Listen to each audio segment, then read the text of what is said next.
We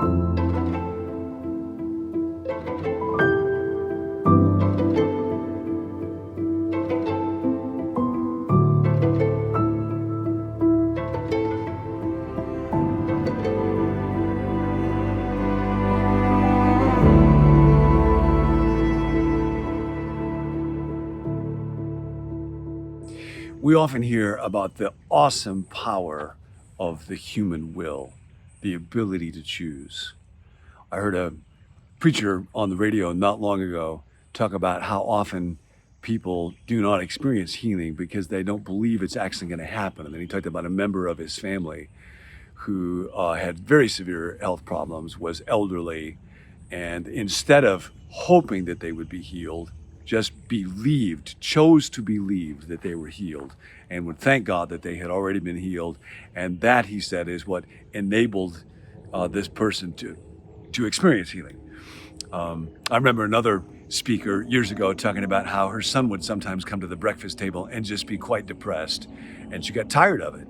And she said to him, "Why do you look so depressed?" He said, "I am depressed." And she said, "Well, cheer up. Fake joy is better than genuine depression. You can just choose joy. You can choose to believe. You can choose to feel differently than you do." Those are very common teachings, and they're deeply, deeply, deeply, deeply wrong. So I bring us today to page 248 of Dallas Willard's book, The Renovation of the Heart, where there's a section that is headed, "We do not choose to believe or not." This is very important as we think about the role of the will and the mind, our thoughts and our feelings and our body, to understand the parts and how they work and honor them. And don't put pressure on any one part to do what God did not design it to do, so that they can work together in harmony, and then we have a whole soul. Dallas writes, "Our beliefs and feelings cannot be changed by choice." Read that again. Our beliefs and feelings cannot be changed by choice. We cannot just choose to have different beliefs and feelings. But we do have some liberty to take in different ideas and information and to think about things in different ways.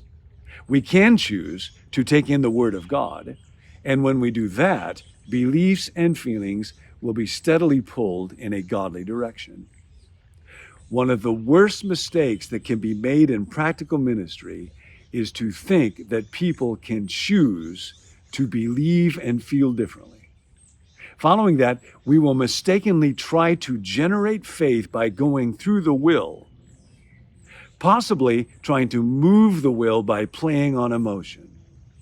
Rather, the will must be moved by insight into truth and reality.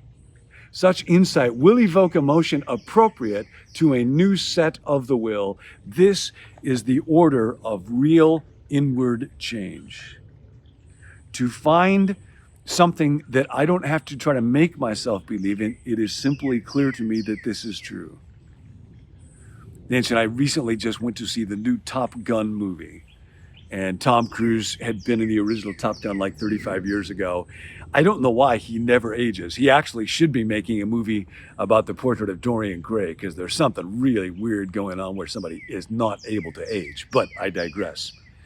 There's a moment in this movie where his commanding officer is saying to him, "You know what? You are deluded. With drones and technology now, machines are able to do what it used to take people to do. And you think that you, with your courage, your attitude, can make a real difference. That is not the case anymore. You are a dinosaur. You and your kind are going extinct." And Tom Cruise looked at him as he was walking out the door and said, "Maybe so, but not today. But not today." And that one belief might be true, world might be changing, but for today, I can make a difference, was enough to enable him to do what it was that he needed to do and make the movie great. Dallas goes on to talk about how his father had been a 2-pack-a-day smoker up until he was in his 70s. And then in the Veterans Hospital, where he went for health care one day, he saw a man smoking with the aid of a special machine that enabled him to smoke even though his lips had been eaten away by the cancer that was caused by smoking. Dallas says he saw the folly of smoking and he believed it. He never smoked another cigarette.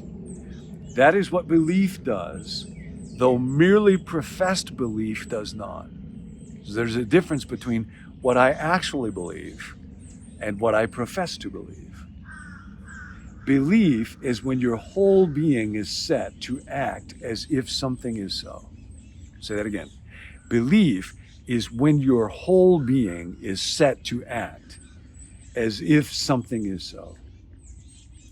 And that is how the commands of Jesus finally come to us as we grow. We see them to be reality. I cannot force myself to believe that what Jesus said is true. But over time, I can come to see it. And when my body is prepared to respond as though it really is more blessed to give than to receive, then I have come to the fullness of faith, to the faith that will save, because it will change my life. Because then doing what Jesus did will flow naturally from someone who believes the way that Jesus believed.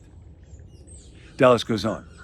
C.S. Lewis tells how one day he got into the sidecar of his brother's motorcycle to travel a short distance.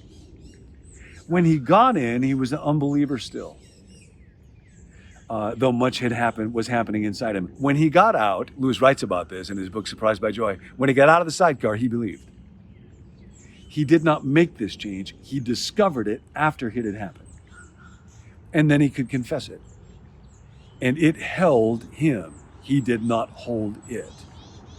And true belief at the deepest level is that way. We cannot will ourselves into it. So we do not, in general, control our beliefs or those of others. We never choose to believe, and we must not try to get ourselves or others to choose to believe. That is God's work. So if you find yourself today unable to generate a feeling of certainty, don't try to do that by will.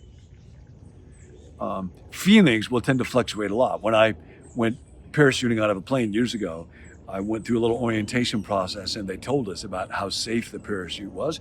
And when I was in the ground, I believed it. But when I was in the plane, about 14,000 feet up in the air, there's a plane overhead right now, and I looked through the open hatch at the earth below. All of a sudden, I was filled with all kinds of doubts and questions that did not occur to me when I was on the ground 14,000 feet lower. So feelings will ebb and flow depending on the place that I am in. I cannot force myself to try to believe something. We can try to understand and try to help others to understand. And beyond that, God must work. Once we understand this and stop trying to get people to choose to believe or to do things they really don't believe, God will certainly work as we do our part. People will progressively learn to do the things that Jesus commanded us. We will begin to see real changes in belief and emotion, and then actions will follow. There is a role for the will to play, but it's not to try to force myself to change my beliefs. There's a run that I do about once a week outside of where we live, and it's real hilly, and there are 3 real severe slopes. And when I was running it, I got to that 3rd slope, and it was so steep, and it was so painful, and a little voice inside my head was saying, "You are getting really old, and this hill is really steep." And the idea that you can just keep on running it as if it was 10 or 20 or 30 or 40 years ago is crazy. You're going to get too old for this hill. And what my will said was, maybe so, but not today. Not today. Today, I can keep running. And that belief, which was true, was enough to enable me to choose to do what was needed in that moment. Dallas goes on. We seek to know truth and we teach others. There is a God. This is his world, and we with it. This God is totally good and totally competent. He comes to us in Jesus Christ, whom we can totally trust. And we know that this is true. We are taught that this is true. And the seal of it, the great affirmation, is that when he got to the end of his life and it looked like it was not true, and they hung him on a cross and threw him in a tomb and said to him, the Roman Empire, worldly might, death and sin have reigned over this sorry, dark world for thousands of years. and hold human beings in their grip. Death is so strong. It has been mocking for people for millennia and will mock them for millennia more. And on the third day, Jesus said, maybe so, but not today, not today. And he left the tomb. Dallas writes, respecting the priority of the mind in spiritual formation means that we seek to understand these things and to help others understand them.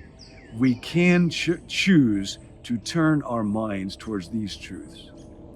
Belief will come as God's gift within the hidden depths of our life and will grow under the nurture of the Word and the Spirit. So, today, don't try to make yourself believe anything. Just seek to understand. Just be open before God. Just be honest and real. Just fill your mind, my mind, with words and images and remembrances of the life and person of Jesus. I'll see you next time.